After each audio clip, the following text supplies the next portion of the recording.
Moi j'étais une grande idéaliste, je voulais clairement changer le monde, impacter les choses. J'ai choisi de partir sur le terrain. Là où il y avait le plus de danger, c'était la mission ONU, du coup, suite aux accords de paix en Colombie. Un jour, mon chef a été menacé d'être retrouvé dans le fleuve découpé. J'ai pas eu beaucoup de peur sur le terrain humanitaire.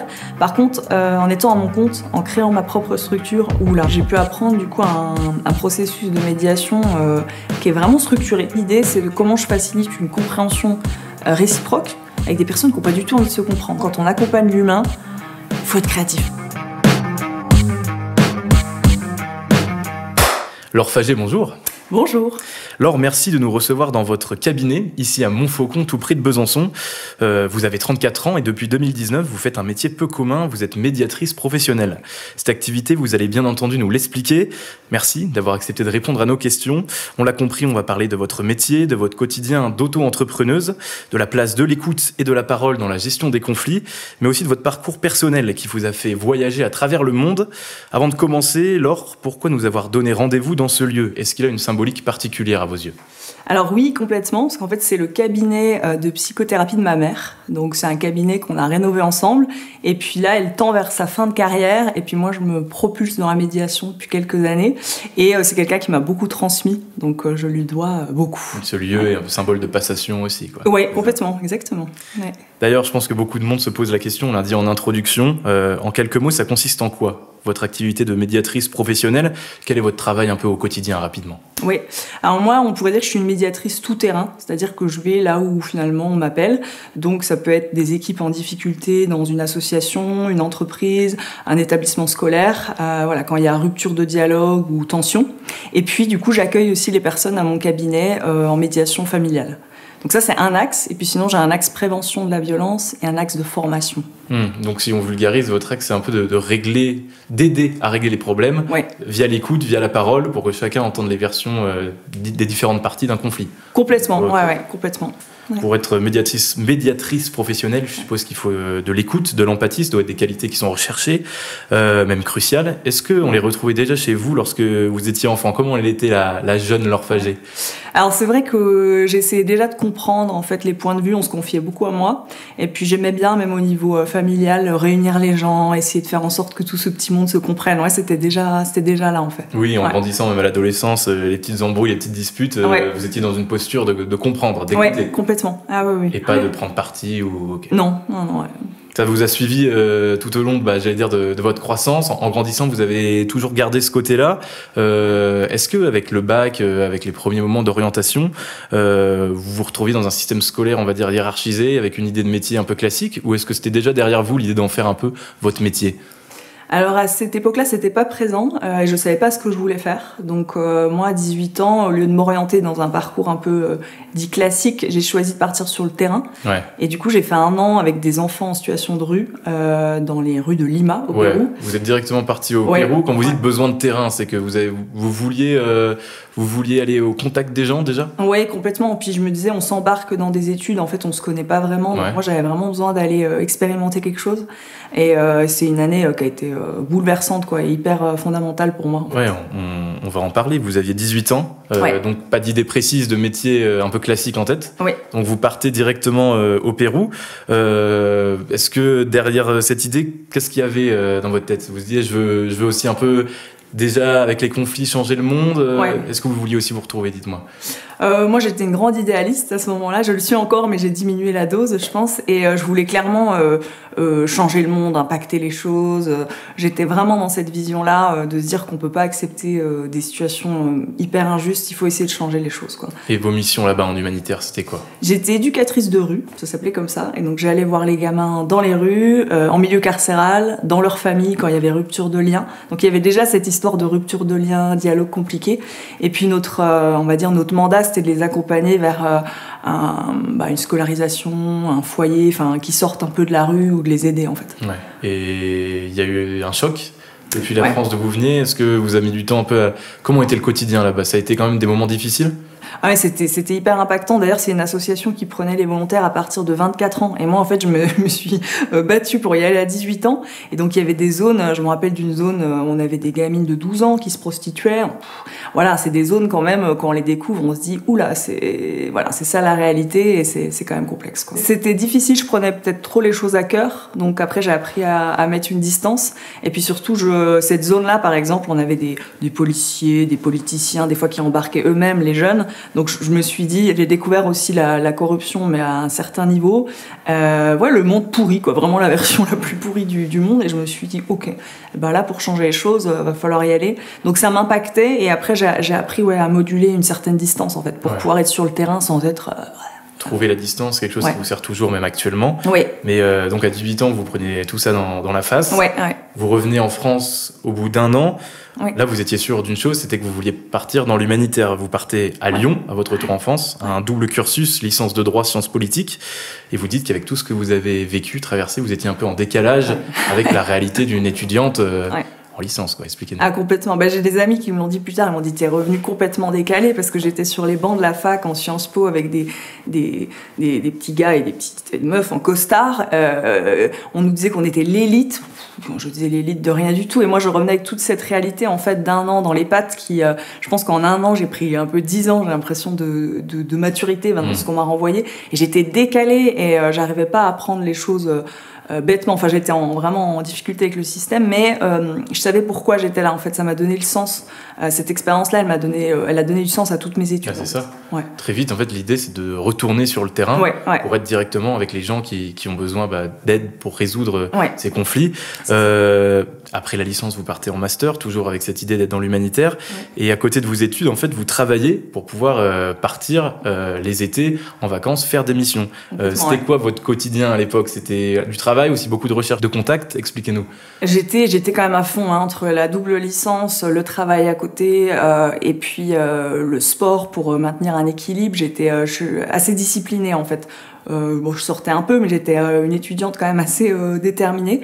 Et après ça m'allait bien, je savais pourquoi je le faisais, quoi. Ouais, et vous dites même que vous m'avez dit que vous étiez danseuse rémunérée pour payer ces missions. Ouais, complètement, c'était marrant. C'était 2 choses complètement différentes, d'étudier le droit et de danser. C'est complètement, mais pour moi ça fait partie un peu de ce que je suis. Je suis différente, j'ai différentes facettes, quoi. Donc, Vous sentiez que vous aviez besoin aussi de repartir sur le terrain? Ah ouais, complètement, ouais. Et pourquoi? J'avais besoin en fait de trouver des nouvelles clés de compréhension, des nouveaux outils que m'ont donné les études. Le raisonnement juridique, je trouve qu'il était important. On a fait de l'anthropologie, on a fait plein de choses en fait. On a vu plein de choses en études et je me suis dit ok, maintenant j'ai encore plus de choses à tenter d'apporter en fait sur le terrain. Donc c'était chouette, Et je cite pêle-mêle quelques-unes de vos missions. Encore pendant vos études, il y avait l'Inde, le Sénégal, le retour au Pérou. Comment on fait quand on a 20 ans pour trouver justement ces missions? Alors ça se faisait beaucoup, je pense, avec des contacts. Et puis je démarchais, j'étais vraiment déterminée. Puis avec des parents qui m'aidaient à l'être en me disant, ils m'ont vraiment fait comprendre le principe de réalité, quoi. Ils m'ont dit, tu veux faire ça, tu budgétises, tu trouves l'assaut, tu fais tout, quoi, pour pas que ce soit une petite lubie. Donc je pense qu'ils ont poussé aussi ma détermination. Toujours faire les choses par vous-même, à vous construire en fait vos objectifs, aller les chercher, quoi. C'est ça, et aller au bout des choses. Et ces différentes missions que vous faisiez à côté des études, c'était toujours des missions humanitaires? Vous faisiez quoi là-bas, dans ces différents pays que j'ai cités? Par exemple en Inde, j'étais 2 mois dans un orphelinat en essayant d'apporter un soutien. Pareil, au niveau du Sénégal, c'était aussi de l'éducatif. Enfin, c'était beaucoup avec des enfants, parce qu'à ce moment-là, je m'orientais vraiment en protection de l'enfance. Et du coup, c'est des petites, moyennes expériences qui m'ont permis après de partir beaucoup plus vite. Plus facilement peut-être que les autres après mon M2, parce que j'avais déjà gagné. De créer aussi une base de contact, d'avoir une expérience terrain, parce que lorsque vous finissez vos études, ça va très vite pour vous. Vous repartez directement en Amérique du Sud, avec des missions humanitaires au Nicaragua, en Colombie avec une ONG, puis avec l'ONU, des missions qui vous amènent dans des terrains dangereux, des zones de guerre, au contact de personnes déplacées par les conflits. Expliquez-nous. C'était un quotidien quand même. C'était intense, ouais, c'était très intense. J'ai fait plusieurs missions en justice restaurative. Donc là, c'est pour essayer de faire en sorte que des jeunes, des mineurs en conflit avec la loi n'aillent pas en prison et qu'on leur trouve des mesures socio-éducatives. Et après, oui, la Colombie, c'était vraiment des terrains de conflit armé où on a des personnes déplacées, pas d'accès à l'éducation, pas d'accès à l'eau potable parfois. Donc on devait mettre en place plein de choses. En fait.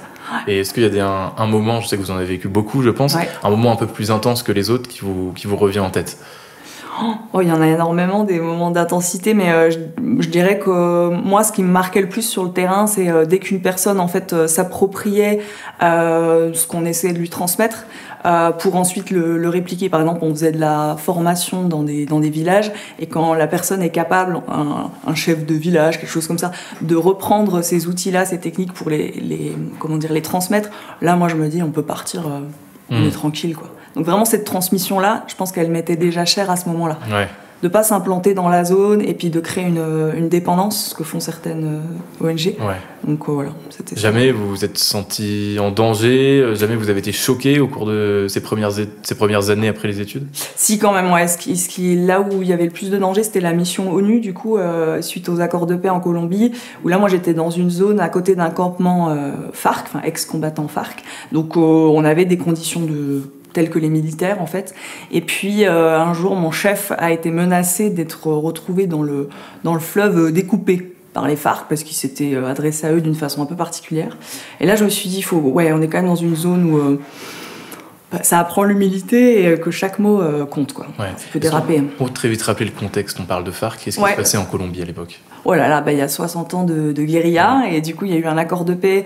Donc l'ONU a été chargée de démobiliser les FARC, donc ils ont rendu leurs armes, et ils ont accepté d'être dans des sortes de campements, et peu à peu de construire leur réinsertion à la vie civile. Et nous, on avait ce mandat-là, qui est quand même un gros mandat, réinsertion des FARC à la vie civile, quoi.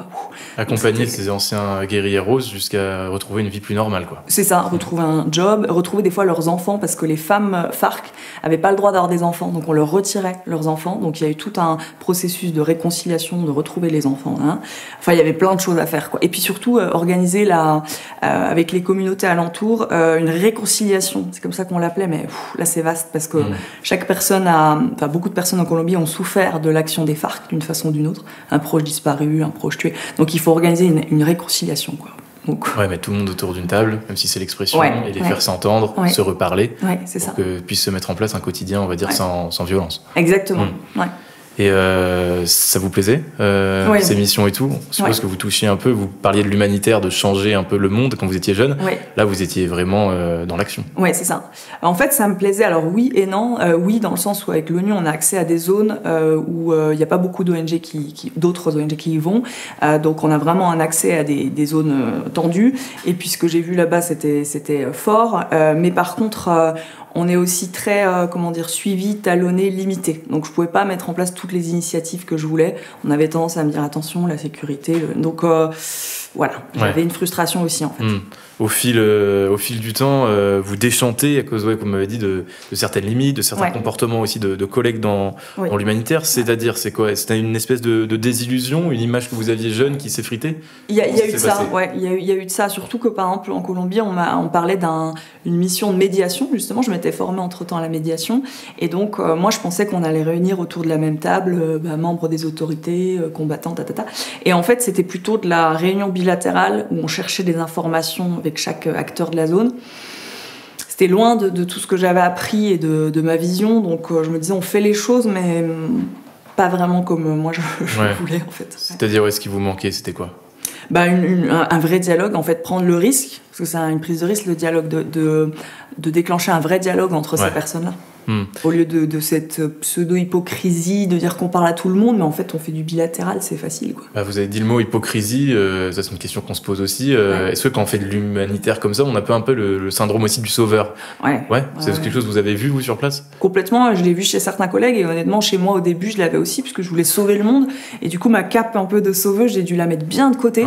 On se prend, et c'est pour ça que les enfants des rues, moi, ils m'ont vraiment m'aider à me mettre cette claque-là et à me dire attends ma grande, tu fais pas grand-chose dans la zone, si tu fais un petit peu c'est bien, et vraiment à rester à sa place en fait. À pas parce que j'ai vu des collègues qui se prenaient un peu pour des cow-boys et c'est glorifiant, en plus on dit que je travaille dans l'humanitaire, waouh, et en fait non, il faut reposer les choses. Ouais. Et donc, vous l'avez dit, au-delà de l'humanitaire, vous, il y avait ce désir de médiation, l'envie de redonner le pouvoir aux gens de gérer leurs propres conflits. C'est ça. Et pas de s'imposer pour régler les choses, l'Européen qui arrive en Amérique du Sud et qui règle les choses. Et comment, vous en avez déjà parlé un peu, comment vous vous êtes formé à cette médiation, tout en étant dans l'humanitaire, donc je suppose un quotidien bien chargé. Comment vous avez fait pour être plus dans cette posture de médiation ? Je prenais des semaines pour aller me former du coup à Ottawa, au Canada, à l'Institut canadien de résolution des conflits. Et là, j'ai découvert une pédagogie incroyable, un processus de médiation qui est très puissant. Il y a des formateurs qui m'ont beaucoup inspiré. Je vais nommer Jérôme Grimaud, qui va justement sur les terrains de guerre, tout ça. Et là, je me suis dit, ok, je tiens à un processus qui est qui favorise parce qu'il n'y a pas de traduction en français, mais l'empowerment, le pouvoir d'agir des personnes, et qui leur redonne des moyens de trouver leurs propres solutions, quoi. Et nous, on est juste facilitateurs de tout ça. Et là, je me suis dit, là, c'est ma place, en fait. C'est comme quand vous découvrez un sport passion, vous dites ça, je veux le faire. Et malgré les difficultés des missions humanitaires, vous avez pu mettre en place ces nouveaux apprentissages sur le terrain, sur le terrain international. Expliquez-nous peut-être un peu avec un exemple concret. J'ai pu, moi, faciliter par exemple des cercles de parole, donc des réunions entre femmes de différentes communautés et ex-combattantes pour favoriser un dialogue. Donc j'ai pu essayer des choses, mais honnêtement, pas assez à mon goût. C'est là, en fait, que l'idée de se dire, ok, il va falloir que je crée ma propre structure, mon propre chemin. Je pense qu'elle a germé de plus en plus, en fait. Et donc, quand est-ce que vous ressentez l'envie de revenir en France et pourquoi ? Est-ce qu'il y a eu un déclic ? Vous avez parlé un peu d'une désillusion professionnelle. Est-ce qu'à un moment, c'est quoi ? Elle était trop forte ? y avait de la désillusion, il y avait l'envie d'être pleinement libre. Parce qu'en fait, quand vous travaillez pour l'ONU, pour une ONG, vous représentez l'ONG. Donc vos mots, ils sont quand même, voilà, on vous dit pas tout ce que calibré, vous voulez. Quoi. Ouais. Et moi, je me suis dit, non, je veux être vraiment libre et je veux accompagner les gens différemment. Plus un deuil dans ma famille, j'ai perdu mon grand-père, qui était une figure très importante pour moi. Et donc, je me suis dit que là, à force de vadrouiller dans le monde, je loupe tout, en fait, de la vie de mes proches. Donc, j'ai mesuré tout ça. Et je me suis dit, il est peut-être temps de rentrer et d'essayer quelque chose, en fait, d'autre. Quoi. Donc, 28 ans, vous aviez 28 ans quand vous décidez de rentrer. On est en 2019, je crois. Ouais. Vous rentrez chez vos parents. Vous arrivez de feuilles blanches, en fait. Oui, c'est ça, exactement. Et là, vous avez tout à repenser. Est-ce que vous se dites, ça fait peur, vous ? Comment vous avez vécu le moment ? Oui, il y a eu un moment assez vertigineux où déjà tous mes repères se sont écroulés d'un coup. Je m'identifiais beaucoup à ma posture de travail humanitaire. Et là, je me suis retrouvée, comme vous dites, devant une feuille blanche. C'est une feuille de paperboard, comme c'est une grande feuille. Et je me suis dit, 2-3 stabilo, je me suis dit, ok, je fais quoi en fait ? Parce que c'est toute votre vie, l'humanitaire. Ouais. Et je me suis dit, comment je pose maintenant mes compétences et puis les techniques innovantes que j'ai pu apprendre, comment comment ça va s'imbriquer pour faire quelque chose en fait. Pour faire ma salse, ma sauce. Oui. Et les premiers mois n'ont pas été trop durs. Vous n'avez pas traversé de phase, on parle de dépression, c'est un peu gros, mais vous, ça s'est bien passé ?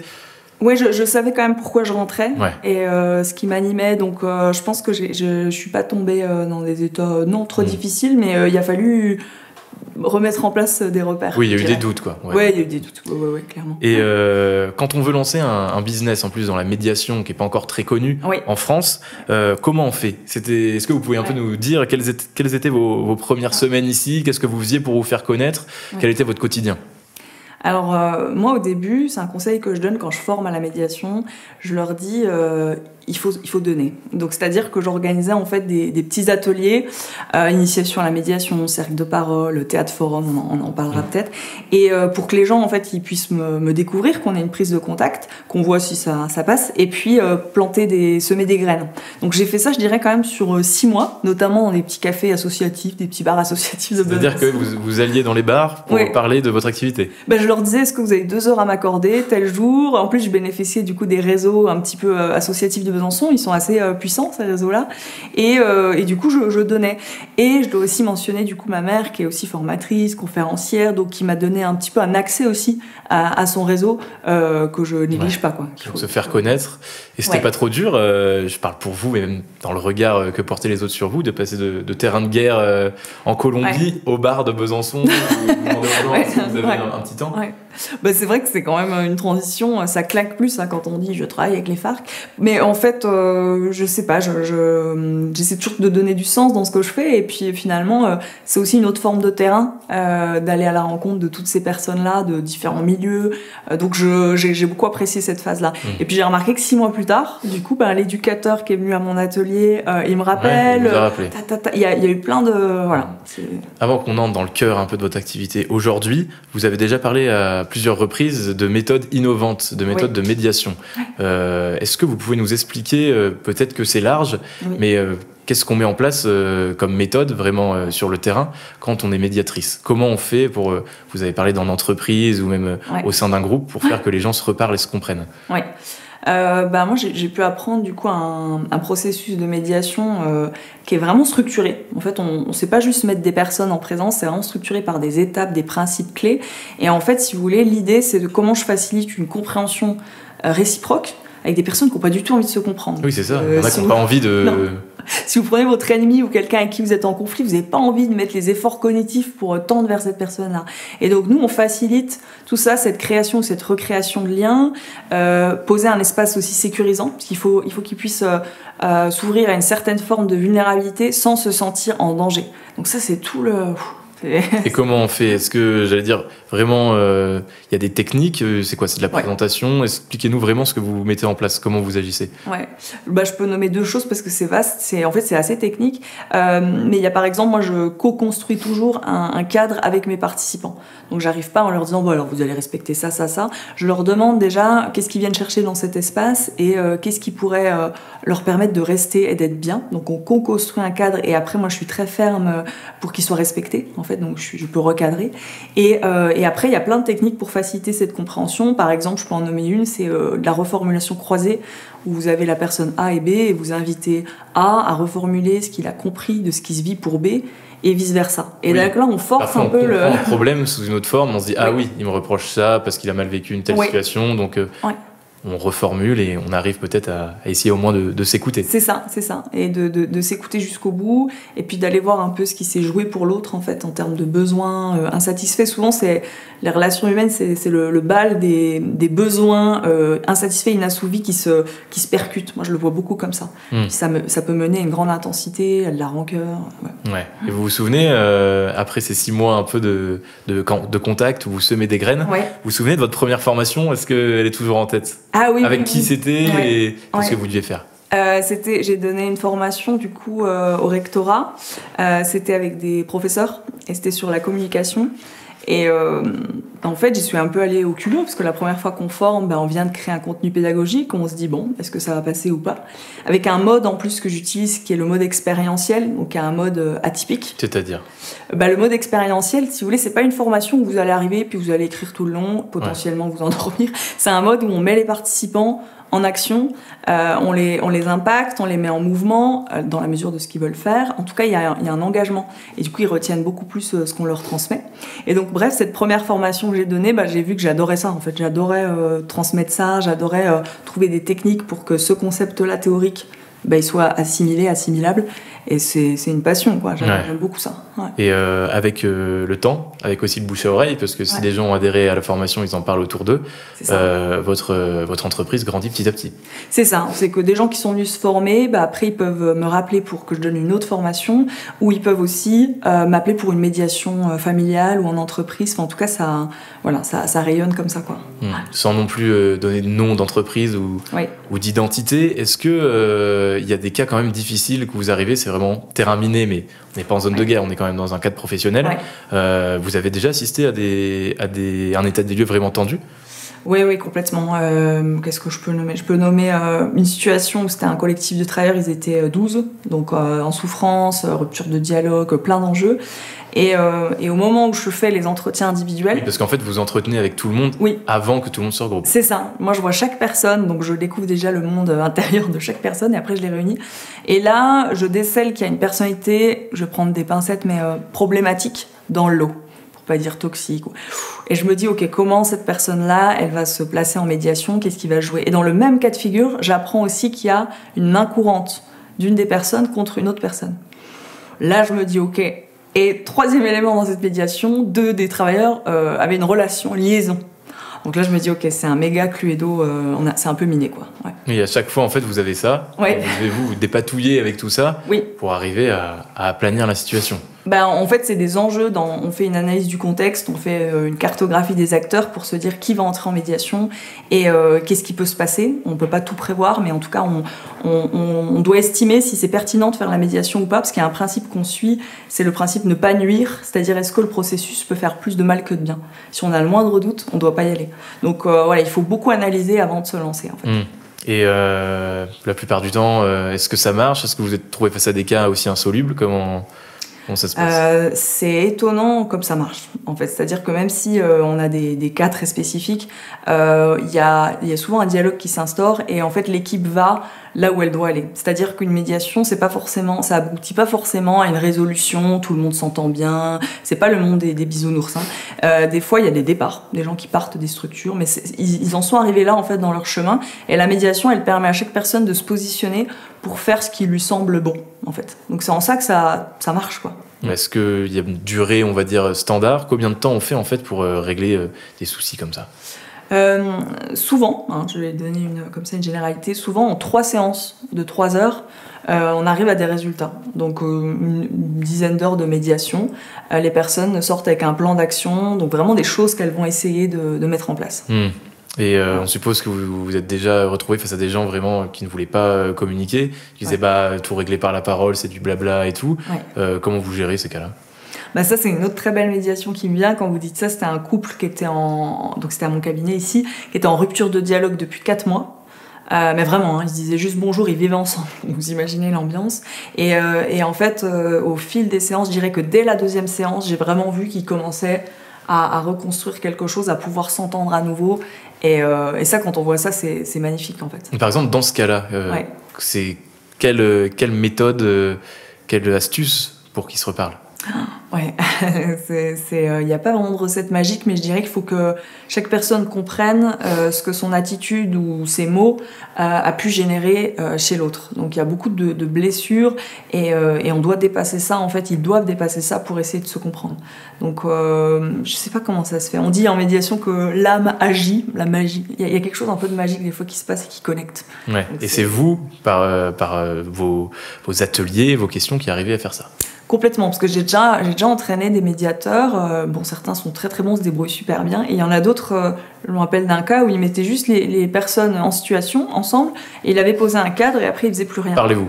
Mais ça marche pas. Vous mettez 2 personnes en tension, ils y arrivent pas plus. C'est pas parce que vous êtes là qu'ils y arrivent. Donc c'est vraiment, il y a une technicité pour générer cette empathie mutuelle. Et ça c'est un art que des formateurs canadiens ont pu me transmettre. Je leur suis très reconnaissant parce que c'est beau, quoi. Quand il se passe ça, c'est commence par mettre en confiance les 2 parties, comme vous l'avez dit. Ouais. En fait, c'est quand vous écoute, vous avez différentes. Il y a des formations pour éviter justement ces conflits. Ouais. Vous intervenez quand il y a conflit pour déminer un peu le terrain. Ouais. Vous n'êtes pas souvent ici, en fait, à votre cabinet. Ah oui, moi je vais beaucoup sur le terrain. C'est pour ça que j'ai commencé par dire que je suis médiatrice tout terrain, parce que je préfère me rendre dans les structures où il y a ces enjeux-là, découvrir leur monde, leur univers, etc. Donc je vais beaucoup sur le terrain. Beaucoup. Et donc début 2019, on est aujourd'hui en 2025, vous avez eu beaucoup d'expérience. Oui. Est-ce que vous vous êtes rendu compte un peu plus sur la nature humaine? Est-ce qu'il y a des comportements problématiques qui reviennent souvent? Est-ce qu'il y a des choses qui vous ont sauté aux yeux même? Je dirais que ce qui revient souvent, c'est qu'une personne qui est en difficulté, en souffrance, elle est assez égocentrée. C'est-à-dire que c'est sa souffrance avant tout, quoi. Et elle n'a pas du tout envie de tendre vers l'autre. Et on a ce qu'on voit d'ailleurs sur les plateaux télévisés, ce qu'on voit au niveau de la politique. Il y a beaucoup ok, je vais argumenter juste pour détruire le point de vue de l'autre. Et donc comment on passe de cette logique qui est très combative à une logique de coopération qui est tout autre, quoi. Et qui est beaucoup plus, je trouve que c'est une logique qui est beaucoup plus engageante. Enfin, pour moi, c'est toujours plus facile de détruire l'argumentaire de quelqu'un, plus je viens du droit, que d'essayer de me dire, ok, comment je vais comprendre son point de vue, l'accueillir, et que nos points de vue, Vous voyez, c'est un chemin, quoi. Dans toutes vos missions, il y a certains comportements vraiment qui vous lassent, où vous vous dites là c'est quand même dur de comprendre, c'est quand même quelqu'un vraiment de problématique. En tant que professionnel, comment on fait pour tenir la distance? C'est une bonne question. Ce qui me lasse des fois, c'est que je vois il n'y a pas d'égalité sur l'intelligence émotionnelle. C'est-à-dire qu'il y a des personnes qui vont bouger en interne plus facilement que d'autres. Il y en a d'autres pour qui la remise en question, elle est quand même... vous voyez, elle est un peu lente, elle est un peu laborieuse. Mais bon, ça, c'est encore plus challenging, quoi. C'est un défi de se dire comment j'accompagne cette personne pour qu'elle lâche. Et sinon, est-ce qu'il y a vraiment quelque chose... j'allais dire, tous les troubles psychiatriques, quand ils entrent en médiation, on est quand même sur un terrain qui est complexe. Et aussi les cas de harcèlement. Quand il y a harcèlement dans les structures, il y a toute une réflexion sur est-ce que la médiation s'applique. Faut être très prudent. Oui, d'où vous, le but, c'est d'écouter sans forcément adhérer. Exactement. C'est un principe de médiation qui est on peut tout comprendre sans adhérer. Donc à partir de ce principe-là, on est censé pouvoir écouter n'importe quel type de situation ou de personne. Et ça ne veut pas dire que je suis d'accord, mais je vais te donner toute ma compréhension. Avec tout ce background derrière vous, si vous deviez conseiller, en fait, par exemple, un chef d'entreprise qui se rend compte que ça ne va pas dans son entreprise, comment faire pour que ça aille mieux ? C'est vraiment parler, en fait, c'est la communication. Oui, c'est exactement ça. Quand je forme des fois les chefs d'entreprise, je leur enseigne un cercle de régulation. Donc on n'est pas encore en médiation, c'est pas aussi tendu, mais il y a quand même des petites choses à régler. Et en fait, s'ils arrivent à écouter leurs équipes au lieu de les recadrer ou de vouloir les orienter vers quelque chose, juste donner de la place à l'écoute sans le prendre mal, personnellement, souvent il y a des choses qui se passent. Mais il faut pouvoir prendre sur soi, quoi. Et on suppose que c'est pareil dans une famille ou dans un couple. Et oui. C'est la base. Ouais. On va dire le mieux, sans ruiner bien sûr vos entreprises, c'est d'arriver à une situation où on n'a pas besoin de faire appel à une oui, complètement. Ouais, complètement. Ouais. Et c'est marrant parce que je reviens sur ce que vous avez dit avant, sur l'actualité internationale. Oui. Aussi en ce moment, avec beaucoup de conflits, on suppose que vous devez avoir une autre lecture en fait de tout ça, quoi. Ouais. Et ça, des fois, ça doit vous désespérer. Souvent, je vois qu'on reste à un niveau très superficiel d'argumentation, on peut même pas appeler ça dialogue, c'est plutôt du débat. Et puis, ils passent leur temps à se tirer dessus pour, en plus, il y a quelque chose de l'ordre de l'ego qui est sympa aussi, au lieu de faire ensemble, quoi. Et tant qu'on en est là, comment ça fait avancer le reste, quoi. Donc moi, c'est quelque chose, qui peut me miner un peu de voir ça, parce que nos dirigeantes ou dirigeants en soient là, je me dis, dis-donc, ils n'ont pas cheminé dans le sens de la coopération, quoi. Ouais. Et vous, ce que vous disiez, vous rêveriez d'avoir une machine où on peut se plonger et être pendant une journée ou quelques heures dans la peau de quelqu'un d'autre qui, à première vue, on critique, pour qu'on puisse se rendre compte de sa réalité. Ça, je rêverais ça, d'une machine où les neurologues doivent se pencher dessus, où on branche la personne et on peut la mettre dans la situation d'un enfant des rues, d'un éducateur, d'un politicien. Et vraiment, je pense que pour moi, souvent, c'est le manque de conscience qui fait que les gens font n'importe quoi et se font du mal, en fait. Si on avait conscience de ce que vit l'autre, quelque part, on ne pourrait pas vouloir lui nuire. Vous voyez ce que je veux dire ? Donc, c'est de l'empathie, mais l'empathie, elle ne se donne pas. Comment on fait pour générer ça, quoi. On pourrait vous dire que c'est une version toute rose du monde et que c'est pas comme ça. Ah bah complètement. Et j'en ai conscience, du coup. J'ai bien vu le monde, j'en ai conscience, mais je me dis que peut-être c'est possible, avec quelques efforts. Ouais. Justement, vous vous posez des fois la question de la pertinence de ce que vous faites, si votre métier va pas à l'encontre un peu des mauvaises valeurs de la société. Est-ce que c'est pas un combat déjà perdu d'avance ? Est-ce que après une médiation, ça peut pas repartir après votre départ où les gens s'énervent à nouveau, se disputent ? Est-ce qu'il y a pas des fois une forme de est-ce que ça sert vraiment à quelque chose ? Je ne vais pas vous dire que ça m'est jamais arrivé de douter, mais néanmoins souvent je vois des résultats et on finit jamais une médiation si on voit une insatisfaction de part et d'autre pour un des participants. Donc c'est vraiment leur solution et il faut vraiment que ça réponde à leurs besoins profonds et dans ce cas-là ça dure dans le temps. Si on a un accord très très bien rodé, mais qui ne va pas sur les enjeux profonds, ça tient pas dans le temps. Donc c'est vraiment le job du médiateur de vérifier à ce que l'accord soit pleinement satisfaisant pour les personnes. Et puis je dirais que par rapport à votre question, pour pas se lasser et se fatiguer, il faut beaucoup se ressourcer. C'est un principe de la médiation de prendre soin de soi. Il faut vraiment se ressourcer, être en équilibre, parce que sinon on va faire des choses. Oui, parce que votre quotidien est fait de conflits, on vous confie des choses lourdes, vous êtes témoin de colère, de malaise, vous intervenez également auprès de professionnels du handicap ou de la protection de l'enfance pour les former à cette dure réalité. Est-ce que c'est pas lourd tout ça ? Est-ce que quand vous revenez chez vous, même avant de dormir, vous y repensez pas trop ? Oui, ce qui est lourd, c'est un axe que j'ai pas évoqué. Je fais des séances d'analyse des pratiques professionnelles, APP, avec dans le médico-social, donc avec des professionnels dans le handicap et en protection de l'enfance. Et là, on me confie des récits d'une certaine atrocité. Et donc, dans ce cas-là, comment on rentre à la maison sans avoir tous ces récits en tête et être trop plombé par ce qui se passe, quoi. Et donc, pour arriver aussi à avancer tous les jours, vous avez dit Il faut des coupures, il faut des souffles. Ouais. Et chez vous, ces coupures, ces souffles, c'est via l'art. C'est ça, vous m'avez dit. Complètement, ouais. Donc moi, j'ai la nature, j'ai les animaux, j'ai le sport qui me ressource. Et aussi, j'ai une passion qui est le théâtre forum. Donc, un outil qu'on peut relier tout à fait à la médiation. Et c'est quoi ce théâtre forum? Alors, le théâtre forum, c'est un théâtre qui vient du Brésil. Qui a été inventé par Augusto Boal à l'époque de la dictature au Brésil. Et en fait, l'idée du théâtre forum, c'est de montrer une situation, donc on fait une mise en scène, qui se passe mal, où il y a des enjeux, il y a des problématiques, devant un public qu'on appelle spectateur. Et on va jouer la scène une première fois, le public observe, on la rejoue, et à tout moment, en fait, le public peut faire un clap pour intervenir et venir changer, remplacer un comédien et proposer une alternative à la situation. Donc en fait, c'est un art en fait de la transformation par le dialogue et l'interaction, comment on change une situation. Donc moi, ça me passionne parce que c'est un peu plus léger que la médiation, mais on est quand même encore sur cette idée de comment transformer des situations. Et à travers l'art, à travers le théâtre. Et ça fait partie de votre quotidien, de votre balance, en fait, qui fait que vous pouvez continuer votre activité. Complètement. Ouais, j'ai créé une asso qui s'appelle MAR, M-A-R, où on fait des spectacles en théâtre forum. Et c'est vrai que ça me réénergie, ça me donne un souffle, parce que je dis souvent aux équipes que j'accompagne, il ne faut pas oublier le pouvoir de la créativité. En fait, il faut vraiment, quand on accompagne l'humain, il faut être créatif. Il faut vraiment trouver toutes sortes de façons de faire, sinon on est dans quelque chose qui peut être très routinier, puis un peu, absorbant. Ouais. J'ai l'impression qu'il y a 10 000 choses que vous faites dans votre quotidien tous les jours. Ouais. sur votre caractère, sans doute un peu hyperactif, oui. Jamais vous avez de coups de blues. Oh si. Vous doutez quand même. Ouais.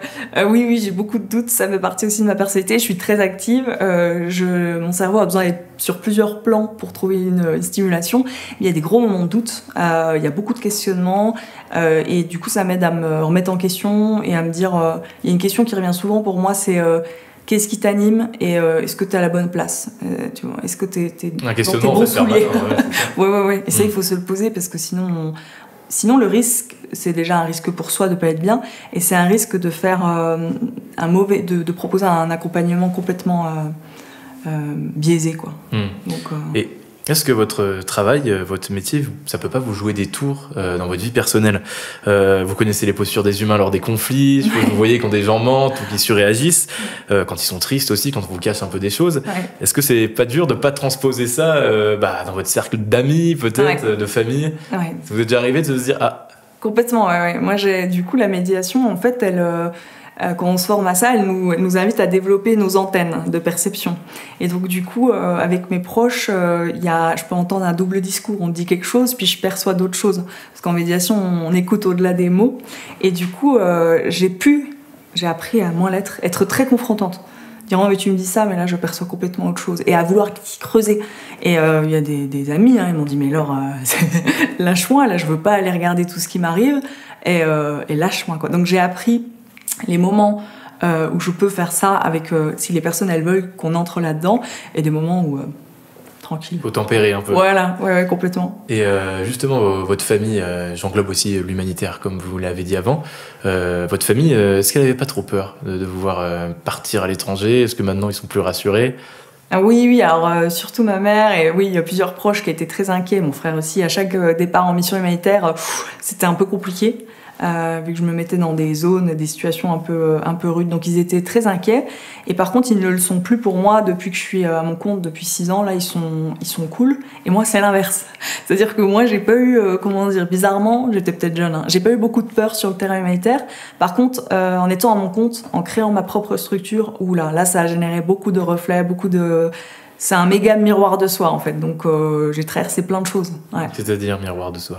En fait, on doit tout faire. La communication, les prestations, les rapports clients. Il y a plein de choses à faire. Et puis, on est dans des phases où ça marche à fond, d'autres un peu plus difficiles. Donc, c'est c'est la mère d'une amie qui dit ça, j'aime beaucoup, comment on trouve sa constance dans l'impermanence, quoi. Et ça, j'ai mis un petit temps là, je crois que c'est bon. Et c'est marrant parce que vous dites que l'entrepreneuriat vous a plus appris en fait que l'humanitaire où vous étiez sur des terrains internationaux de conflit. Ouais, je pourrais carrément dire, je pourrais quasiment dire ça, même si chaque expérience en fait elle m'apprend des choses. Mais là, en termes de retour sur soi, créer son propre business, c'est quelque chose. Ouais. Quelle est la suite pour vous? Alors la suite, c'est de continuer. J'aimerais là créer une société pour recruter des consultants notamment parce que mon activité en analyse des pratiques professionnelles se développe, donc je peux pas être partout. Donc j'ai envie de former des gens pour qu'ils puissent aller sur le terrain. Donc ça, c'est un premier volet. Et sinon, poursuivre tous mes axes d'intervention. Et petit à petit, mais c'est pas tout de suite, peut-être dans, je sais pas, je vais vous dire 10 ans, retourner à la médiation humanitaire, en fait, avec plus de bagages, parce que j'estime qu'il faut beaucoup de bouteilles. Et retourner sur ces terrains-là, j'aimerais énormément. Sauf si, vous savez, la vie, elle est longue, elle est changeante. Le plan B, sinon, c'est d'ouvrir un centre d'accueil avec des animaux, et d'être plus dans quelque chose qui ressource. Médiation animale, ouais. Médiation animale, ouais. C'est vrai que l'humanitaire, vous avez commencé, ça vous manque? Ah oui, ça me manque quand même, ouais. Il y a d'ailleurs des potes, ils me disent « Mais t'es là, mais qu'est-ce que tu fais? Tu pars bientôt ?» Non, je dis « Non, je ne pars plus. » Ils ont du mal à s'y faire. Et moi aussi, oui, il y a vivre dans un autre pays. C'est un an d'humanitaire, je trouve que ça équivaut à plusieurs années de vie ici, quoi. C'est tellement dense. Donc des fois, ça me manque. Ouais. Mais vous avez totalement coupé depuis 2019 ou vous faites toujours des missions internationales? Alors, j'ai pas pu couper, j'ai pas voulu couper. Donc, quand j'ai créé mon auto-entreprise, pendant 3 ans, j'ai été consultante pour 2 organisations qui m'envoyaient au Sahel former des équipes là-bas, des humanitaires justement. Et donc, on les formait sur place. Donc, je partais tous les mois et demi en Afrique, ce qui était un peu... ce qui était dense. Ouais, donc, j'ai gardé un pied à l'international pendant 3 ans.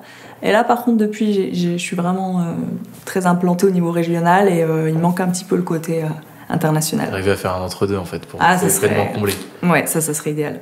On arrive vers la fin de l'interview. Je vous demandais, peut-être c'est dur d'avoir un regard large sur tout votre parcours. Ouais. Est-ce que si vous deviez nous citer une de vos plus belles réussites en tant que médiatrice, ou même on peut englober l'humanitaire, ce serait quoi? Un souvenir vraiment fort? J'ai un enfant qui s'appelle Italo, comment dire rapidement, un enfant en situation de rue qui en plus a eu un accident. C'était au Pérou. Il s'est pris un bus, je vais le dire de toute façon, et donc il est resté complètement paralysé. Et moi, je n'acceptais pas cette situation, donc j'ai mis en place tout un réseau de parrainage, de recherche de dons, et on a pu lui payer de la thérapie pendant 3 ans. Et c'est un enfant qui est passé de ne plus parler, de ne plus marcher, à retrouver énormément de capacité. Et ça, quand on arrive à ça, on se dit... Et avec un accompagnement de la famille aussi, pour qu'ils réussissent à le sortir de la rue. Parce qu'il y avait un intérêt, il y avait une sorte de misère qui se reproduisait, où un jour la maman m'a dit le problème c'est que là, plus il avance, Italo, je peux plus le poser sur le marché pour qu'il attire la pitié. Donc qu'est-ce qu'on fait, quoi? Et donc qu'est-ce qu'on fait? Faut aider aussi ses parents, ses frères et sœurs. C'est un accompagnement global. Et là, ce cas-là, on se dit quand même... On fait une petite différence, quoi. Ouais. Avec le recul, vous êtes quand même fier du chemin parcouru? J'ai vécu pas mal de choses. J'ai 34 ans, mais je me suis dit, il y a beaucoup de choses qui ont été vécues, et toutes ces expériences, moi, toutes ces rencontres aussi, elles m'ont nourrie. Donc je me dis que, je veux pas dire que je peux mourir tôt parce que j'ai envie de vivre longtemps, mais c'est nourrissant, quoi. Ouais, c'est vraiment... Et vous êtes quand même arrivé à dire, il y avait un schéma d'orientation traditionnelle. Vous avez un peu poursuivi vos rêves, oui. Même si vous êtes éloigné de l'humanitaire. Qu'est-ce que vous pourriez dire à la jeune Laure qui a 18 ans rêvait un peu de changer le monde? C'est que peut-être il y a plein de façons de changer le monde, il y a plein de façons de faire de la politique. Ça, c'est quelque chose aussi que peut-être être au contact tous les jours avec des équipes, avec des gens, c'est peut-être faire de la politique en fait. Et du coup, je me dis qu'il n'y a pas un chemin, il y en a plein. Et je suis contente, je suis fière de réussir à tracer mon chemin. Il n'est pas sans embûches, mais je suis là, quoi. Merci beaucoup pour cet échange riche et fourni. Merci à vous. On espère que votre récit va pouvoir inspirer, faire réfléchir ceux qui vont nous regarder, pour pourquoi pas que ça puisse les aider eux dans leur vie et dans leur quotidien. On vous souhaite tout le bonheur pour le futur, tant personnel que professionnel. Merci beaucoup. Merci à vous, merci, c'était chouette, merci beaucoup.